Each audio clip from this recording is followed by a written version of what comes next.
burying your dream. Burying your dream. Welcome back, family, for another Real Talk. As we off top, give the Holy Spirit all the honor, the glory, and all praise and worship. Sister Natasha, you asked me another great question. I love these questions and emails I've been getting lately.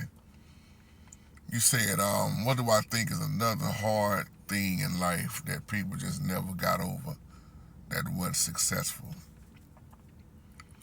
Burying their dream.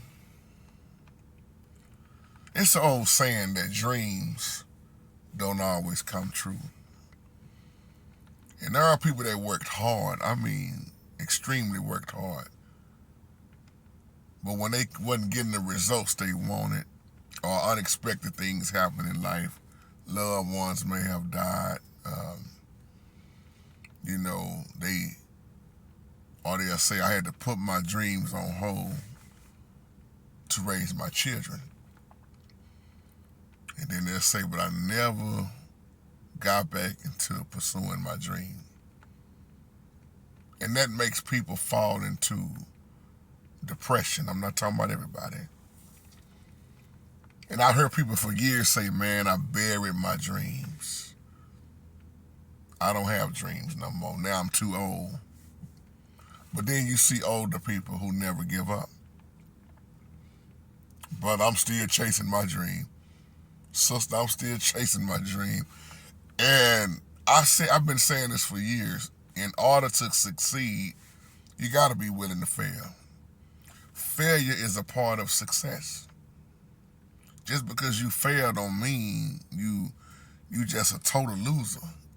You know, you got a chance to learn from it and get up again, try it over again.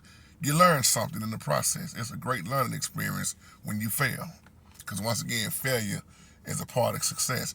But when I hear so many people say, I buried my dream, but then you look at people even in their old age, just going back to school, or something they wanted to do when they was younger, they older, but they still not giving up.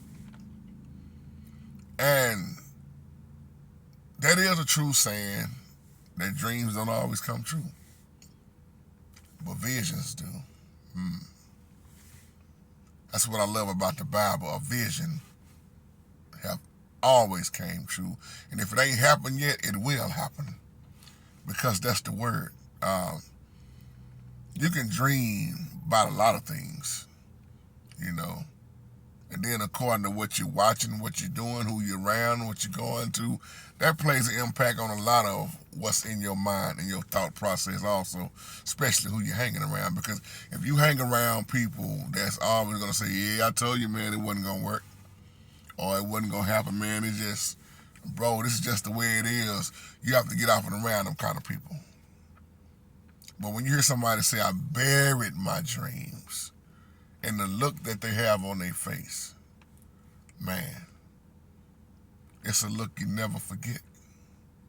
So that's another thing I see that's hard for people in life.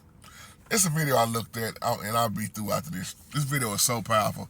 I forgot this brother's name, man. He said the hardest thing in life for him was watching his son die and knowing it wasn't nothing he could do about it but watch him die. He said watching his son die, as the brother got teary-eyed while he was telling the story, he said watching his son die was the hardest thing he ever dealt with in his life, and his wife had to watch it, and the siblings had, the brothers and sisters had to watch it. But what he said right behind that was so powerful. He said, but even with that being said, his love for God, the way he said it, his love for God was just amazing. Because he said God watched his son die.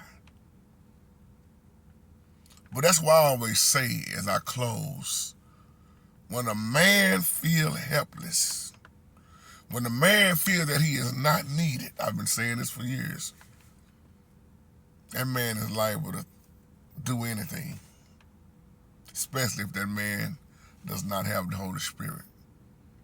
Because there are a lot of people who've buried their child and they was angry and still angry at the Holy Spirit and never got over it. But this brother said he looked at his story a different way. I thank the Holy Spirit for the time he allowed me to have my son. But I had to realize he watched his son die on the cross, who had no sin.